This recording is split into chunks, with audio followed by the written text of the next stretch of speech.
Baik semua murid. Semua murid boleh jawab exam you. Gila pun cikgu. Weh, susahnya soalan ni. Aduh, cikgu, bagi tahu dah jawapan cikgu tu soalan nombor 1 ni. Mana aku tahu bongok. Jawablah sendiri. Kau tak pakai lah.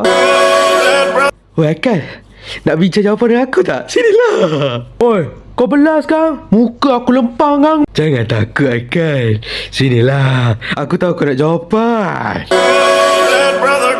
Semua orang jahat kat sekolah ini. Bosan lah. Nak balik rumah je lah. Anak ayah dah balik sekolah. Macam mana sekolah ini? Best tak? Ayah, exam susah lah ayah. Itulah ayah cakap jangan banyak main game. Kau nak sangat kan main game? Apa dah muka kau? Tanggung lah Cindy dapat F. Ni apa bising ni? Kenapa cucu atuk sedih je ni? Tu, exam hari ni susah lah tu. Haikal tak boleh jawab. Dah tu, atuk dah buat apa? Itu masalah kau. Buat apa aku nak kisah?